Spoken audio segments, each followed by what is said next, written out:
Olá, sou o Maraci Nascimento e hoje estamos dando início ao nosso curso de Eletricidade Básica. Veja só, quando se fala de eletricidade é uma disciplina muito ampla, né? Existem vários segmentos quando se trata de eletricidade, os aspectos relativos à aplicação da eletricidade. Mas nesse curso nós vamos aprender os conceitos básicos da eletricidade, assim como a forma de geração de eletricidade, as 6 formas de geração para você obter eletricidade, né?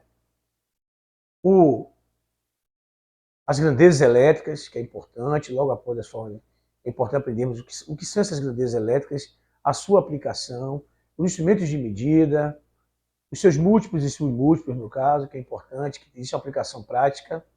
É importante que nós vamos ver aqui não só a parte teórica, como também a parte prática. Você pode observar aqui que, ao meu lado aqui, tem um painel onde contém alguns dispositivos, alguns equipamentos elétricos, no caso, que são aplicados no nosso dia a dia.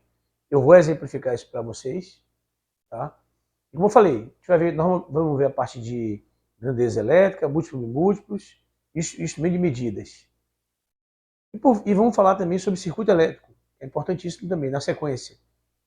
E a associação de circuitos elétricos, tá? E por fim, a aplicação de cada um deles. Ok? Então, como eu falei inicialmente, vamos falar sobre as 6 formas de geração de eletricidade. O homem descobriu, na realidade, que existem 6 formas de se gerar eletricidade, de se obter eletricidade. Mas só que, antes de nós falarmos dessas 6 formas, é importante nós entendermos que a eletricidade ela está intrinsecamente ligada à física. E nós sabemos que todo o corpo ele é constituído de átomos, né? E aí o que acontece? Os átomos eles são as partículas mínimas dos elementos. O homem descobriu isso. Na sequência, o homem descobriu o seguinte, que se para eu gerar eletricidade, é necessário que haja um desequilíbrio elétrico em um corpo. Todo corpo ele tende a estar em equilíbrio. Todo átomo, ou quer dizer, todo átomo ele tende a estar em equilíbrio. O que é equilíbrio?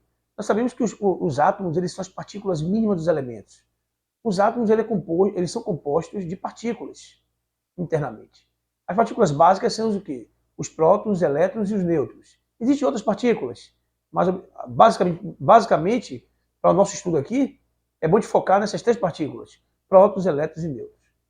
O homem, na realidade, ele fez o quê? Nos estudos, sabendo que para gerar eletricidade tem que haver desequilíbrio elétrico, o homem utilizou meios para que através desses meios causassem um desequilíbrio elétrico no átomo. Em outras palavras, deslocar os elétrons das suas órbitas normais. Nós sabemos que os elétrons eles ficam na eletrosfera, né, girando em alta velocidade, na periferia do átomo. Os prótons eles estão no centro do átomo. Ele é fixo, são fixos. E os elétrons são denominados como cargas elétricas negativas. Os prótons, cargas elétricas positivas. Existe uma força que mantém o elétron na órbita, em condição normal, em suas órbitas, mantém, que é denominada como força centrípeta, que é a força de atração do próton em relação ao elétron. Mas se eu utilizo um dos meios de geração de eletricidade, um dos processos, eu faço com que esses elétrons girem com uma velocidade maior na sua órbita normal. Gira em altíssima velocidade, eu costumo falar, tá? Em velocidade muito mais superior do que a velocidade que ele gira lá na órbita. Consequentemente, vai dar origem a uma força maior do que a força centrípeta. A centrípeta é a força de fora para dentro. A rotação elevada do elétron vai dar origem a uma força denominada como força centrífuga, fazendo com que os elétrons saiam das suas órbitas normais.